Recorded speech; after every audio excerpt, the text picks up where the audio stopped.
Frank DiMlora here again, connecting the dots between Bible prophecy and current events. And I'd like to invite anybody who just found my YouTube channel to go over to my website, download my documentary on Bible prophecy and current events for free. You see it right here, The Last Chronicles of Planet Earth. And when you get over to my website, you'll see the link. As you scroll down, you'll see the link. Just click on this blue link right here, and the book will download for you instantly. So let me go over to a prophecy that I wanted to show you, and it had to do with the temple, the third Jewish temple that's going to be rebuilt.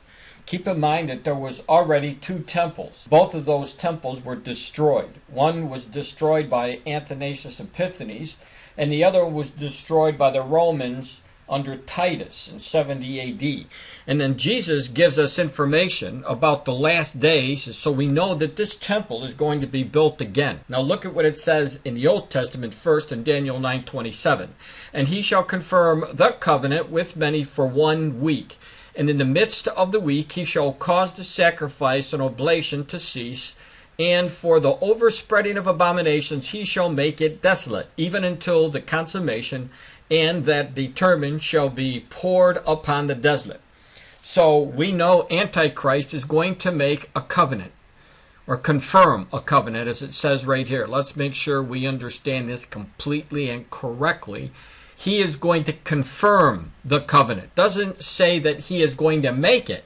So what it appears that there's some covenant that has been generated already, and he is going to confirm it. We don't know exactly what that is. It could be the Oslo Agreement from 1993. Only God knows. But we do know that he is going to confirm a covenant with many, just as Daniel said. So now let's take a look in Matthew 24:15. And this is what Jesus tells us. It says, when ye there shall see the abomination of desolation spoken by Daniel the prophet stand in the holy place, whosoever readeth, let him understand. So Jesus even points to what the Lord spoke to Daniel about this temple and about this man who's going to go in and cause an abomination in this temple. And then in 2 Thessalonians chapter 2, verse 4, we know that Jesus gave Paul the apostle more information. Look what he says. Who opposes and exalts himself above all that is called God, or that is worshipped, so that he as God sitteth in the temple of God, showing himself that he is God. So the he, in this case, Jesus is referring to the Antichrist. And the Antichrist is going to go into this temple that is going to be built. We know this for sure because it says, he as God sitteth in the temple of God. So that tells us that this third temple has to be rebuilt. If Bible prophecy is correct, and all of the prophecies have come to pass exactly as the Lord had already spoken to us, and we know that there's only a few left, and some of these prophecies are the ones that I'm showing you right here concerning the rebuilding of the third temple. Now, in many of my postings, I've been warning you to please watch the news of what's going on in the Temple Mount. Because when you see that the Jews are given access to the Temple Mount area, what do I mean? I mean, let me go up here for a second. This is the area where the third temple is going to be rebuilt. This is the area on the Temple Mount where the Dome of the Rock sits, which is the third most holy site for the Muslims. But we do know something is going to happen to allow the Jews to build the temple. Don't know exactly what it is. In a couple of my posts, I said it is possible that there be a massive earthquake and just level the place. It could be that they're going to build next to it, next to the Dome of the Rock, because we see in the book of Revelation that the Lord don't count the outer court, because that was given to the Gentiles. So it could be side by side. But whatever happens, we know that it's going to be resurrected. And what I've been warning is when you start to see the Jews going up and pray on the Temple Mount, because the Islamic extremists who are in control, given control, by the way, by the Israelis to run it, they've really, over the years, taken full control of it to the point where they are not allowing Jews to go up there and pray. But I've been showing you, because of the new people being elected into the Knesset, now there's more activity to let the Jews go up. And once this happens, it's a major key that they're one giant step of allowing this temple to be rebuilt. In other words, allowing the government allowing that to happen. And so today is big news. Let me show you why. You'll see the title of the article that I'm going to bring you over to. It says, Temple Mount is Jewish for a day. It says over 400 Jews entered the Mount on the eve of Shabbat. Most Muslim worshippers barred over incitement. And this is the area that I was talking about. This is one of the sites there for the Muslims. And of course, the Jews going up into this area is a major, major deal when it comes to being able to pray on this area. Because we know from the past, rioting has sparked conflict after conflict when the Jews tried to go up there. But take a look at this. This is big news. The Temple Mount became Jewish again, at least for one day. On Tuesday, temple organizers reported that about 400 Jews had ascended to the Mount in the morning hours and that police allowed them in without undue delays. Now, this is the first time that I know of that the police knew in advance that they were coming, and they made sure that there wasn't going to be any Arabs or these Muslim extremists from starting any rioting here. So this is big news. Then it goes on to say, most of the gates of the Mount were closed, and the Muslim worshippers who often harass Jews on the Mount are not being allowed in.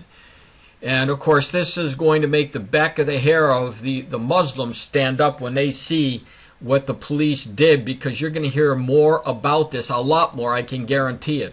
It says, this is happening because police and the Israel Security Agency, ISA, or Shin Bet, have received intelligence about malicious intentions and Islamic incitement calling on Arabs to riot and prevent the Jews from entering. Only a few elderly Muslims could be seen on the Mount, reported temple activists. Now, the Temple Mount will be open to Jews on Shabbat Sukkot in the morning hours of Wednesday from 7:30 to 11 a.m. and again from 1:30 to 2:30 p.m. Shavuot is one of the 3 annual pilgrimage festivals on which the Israelites were commanded to come to Jerusalem to celebrate in temple times. And the other 2 pilgrimage holidays are Pesach and Sukkot. Now, Pesach on the Temple Mount was a minor image of Tuesday's calm. Ludwig M.K.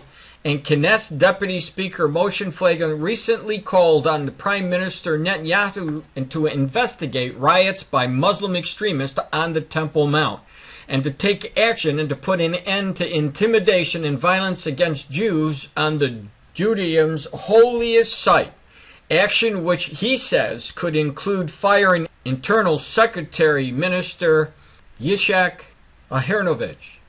In a letter to the Prime Minister, Feiglin branded the string of riots over the Pesach, or Passover, if you will, holiday as a Hamas takeover of the Temple Mount.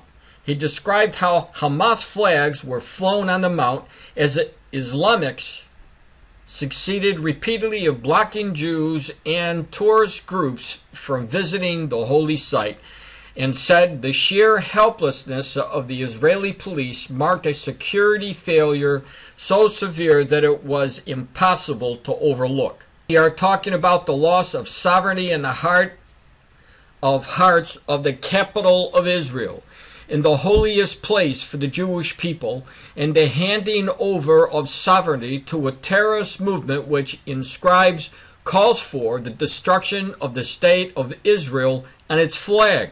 So this is major, major news, and it's a major breakthrough for the Israelis to be able to go up there, because the police have now made it possible for them to go up to by barring the Arab extremists from entering into this area. And I can guarantee you it really has ticked off a lot of people, and you're going to see rioting because of this. I guarantee it, because this area here in the Dome of the Rock and the Temple Mount, this area is very volatile, and the tensions are mounting faster than I've ever seen it, because the PLO and the Muslims know that Israel is getting ready to give them free access, to give the Jews free access to go up and to be able to worship.